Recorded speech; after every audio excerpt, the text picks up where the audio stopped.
The Super Gore director playthrough was on today, and I just watched the whole thing. Instead of talking about the level specifically, the conversation leaned into how they updated Doom for modern platforms. This was awesome to listen to, and I think Super Gore kinda speaks for itself. I mean, it's just a great level, and it's the points where everything falls into place for the player. This stream got me thinking about Doom Eternal versus Classic Doom, and while they are very distinct games from one another, more similarities than differences come to my mind at least. I feel like Doom Eternal nails the visual style of Classic Doom, and I believe that levels like Super Gore show off the game's vibrant colours, which is directly inspired by Classic Doom. Doom 2016 always felt like a blend between Classic Doom and Doom 3, and while that game has its own unique aesthetic, I think Doom Eternal veering off into more gamey visuals is more akin to Classic Doom. I mean, the health vials and armor bonuses in Doom Eternal are almost the exact same as how they look in Classic Doom,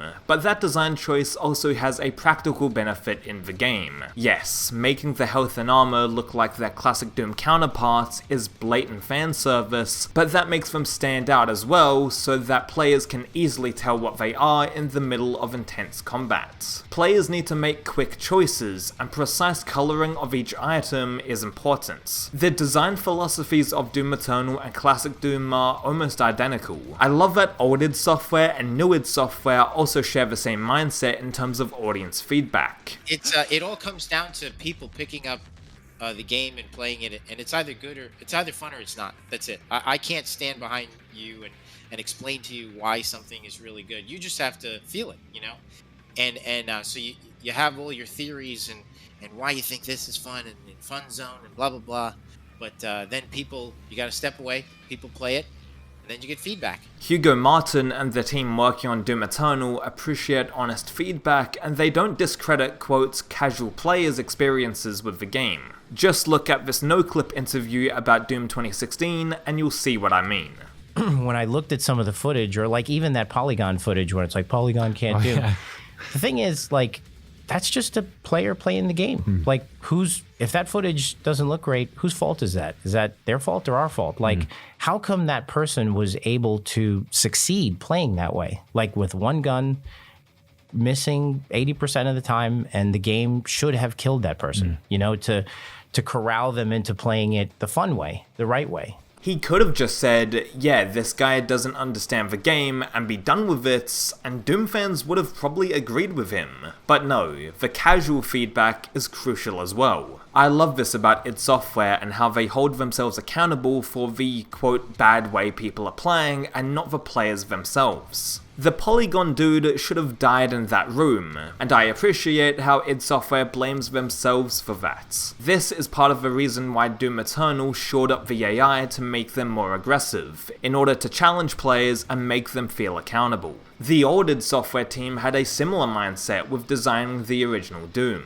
It just feels lazy. I think, you know, people have an inherent sense of quality. It's one of the things that Walt Disney absolutely believed, that people understand quality even if they can't voice what it is. Totally. Yeah.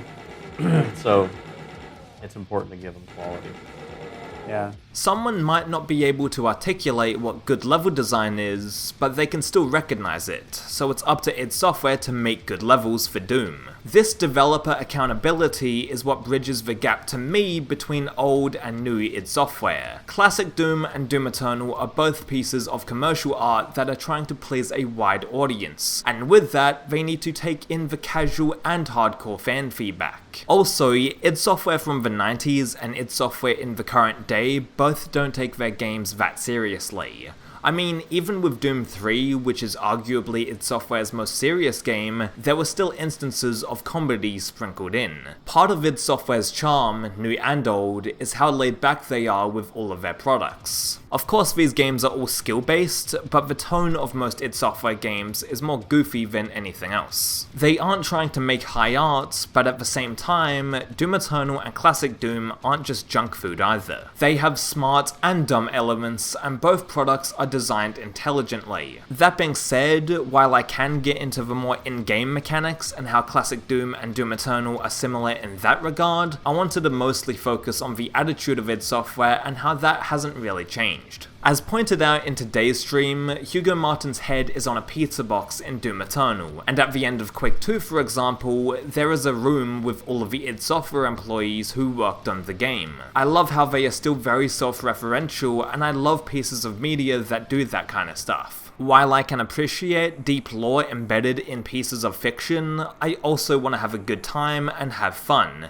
and Doom does both now. I'm a huge fan of Iron Maiden, Black Sabbath, and AC/DC, and while these are all hard rock and metal bands that have satanic imagery, they don't take themselves that seriously as well. Doom embodies these bands in game form, and that's even going back to the original game in 1993. I mean, Bobby Prince composed how many tracks for Doom that were inspired by Pantera or Judas Priest? Speaking of old id Software and new id Software, I can see a lot of similarities in Hugo Martin and John Romero, and if you watch a lot of interviews between both of these guys, you'll hopefully see that as well. Oh, and speaking of the game director's stream, I was given a shout out on it. I am still gassed up about this, and mate, thank you to id Software and Hugo for mentioning me along with the many other Doom community members. That meant a lot, and I had a big smile on my face about this. I also appreciate all of the recent support from everyone watching and subscribing,